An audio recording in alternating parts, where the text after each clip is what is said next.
Good evening, YouTubers. My wife is asleep. She's downstairs watching Midsummer Murders, and the sun is just about to give up, and I've been sweating on the bed. I just can't function in this heat. Hopefully it'll get a lot cooler. I even got out and put my feet in the water and in the sea here, and yeah, no good. It just wasn't cold.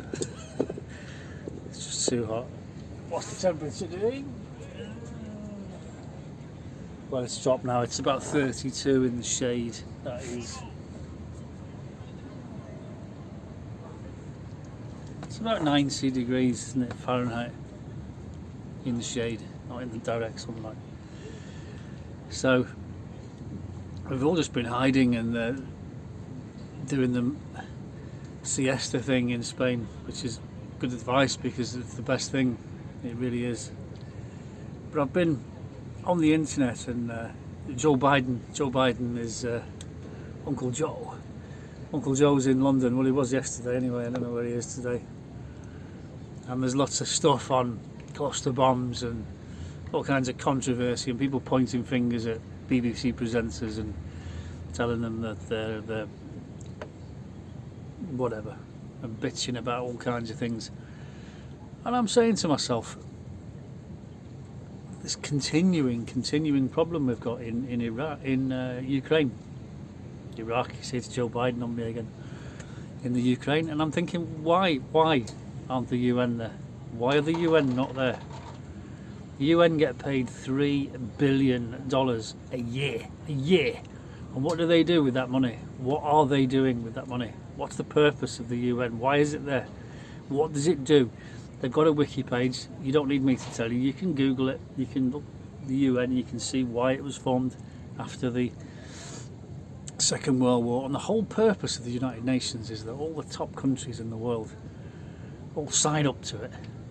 Right? And we're all fingers up, and any disputes. And the whole purpose is to stop wars, really. Stop people from getting blown up and suffering and being killed and having all this trauma in their life because people can't get on. You know, for centuries kings and kingdoms have invaded other kingdoms, and various countries for whatever reason have decided to massacre other countries just overnight. Just woke up one morning, hey, let's go and massacre next door Rwanda and Burundi and all, you know. It's just, so the whole purpose of the UN is a really good idea, I think. And all of a sudden you have an international standard of international law where you can turn to someone, because you've got no one to turn to. You might have allies. Some people might support you, some people might not. But in the case of the United Nations, we all got this idea that we can turn to the United Nations for all kinds of things. Hey, look, they've just invaded me. Oh, have they? Right, okay. Well, we'll go and have a look. Well, we'll have a look at this, and we'll do a ruling, and because you will recall, the British and the French dug the Suez Canal through Egypt, and they were charging people money to sail through the Suez Canal into the Indian Ocean, and they didn't need to sail all the way around Africa. So they made a lot of money charging ships money to sail through the canal that they built. And then one day the Egyptians took over the canal and said, hey, that's ours, that's built on our land, whatever, and that. So they invaded it, took it off the British and the French, and they slapped their arse and said, that's it, we're making all our money now. Ha! Now, of course, the British and the French were not very happy about being ripped off to the tune of millions and millions of pounds. And so they invaded Suez. They sent troops in. British and the French went into Suez and took the canal back. So what did the Egyptians do? Up in arms, crying to the UN, oh, French and the English, look what they've done. And that was the end of colonialism, because the UN looked round and said, yes, you're out of order.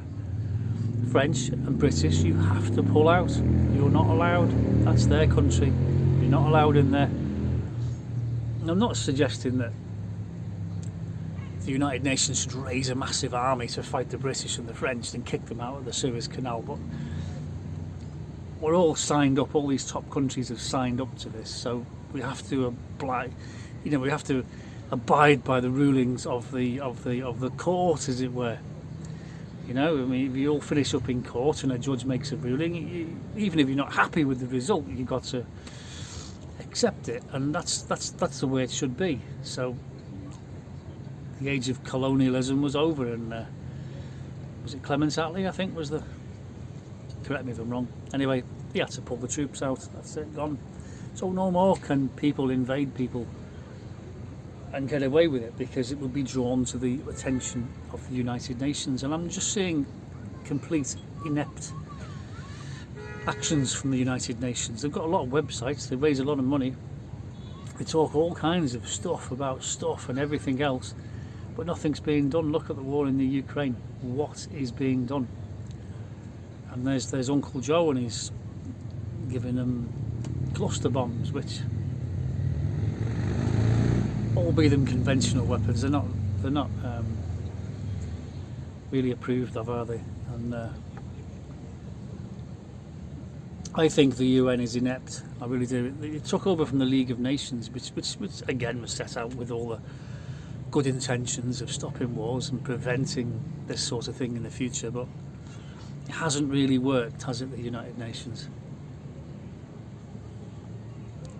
And we're pumping $3 billion into it every year, plus all the rest of the money that they make from goodness knows what else. And they're doing nothing. They're doing absolutely nothing. They could very easily have had a situation in the Ukraine where Russia invades the Ukraine, and the Ukrainians could have gone, right, not going to fire a shot, like the Germans when they invaded Austria. Completely peaceful invasion. We're going to appeal to the United Nations. And that's what they should have done. They should have gone straight to the United Nations, gone, look, we're a sovereign country, we've been invaded by a foreign power. And the United Nations would all be thrown on their toes, and they'd go, oh, foreign power, oh, right, okay, and they'll go along and they'll do an investigation and they'll make a ruling. And the countries involved should abide by that ruling, and then they should just back away. Realistically, if that was going to help, but once you get your back up and you go, no, we're going to resist, and you start shooting, and all people die, people get destroyed, buildings get destroyed, everything just deteriorates into carnage until everyone gets sick of it and runs out of money and energy and enthusiasm. And so I am actually a big believer in the United Nations. I think it's a very, very good idea. But it's not working. Why isn't it working?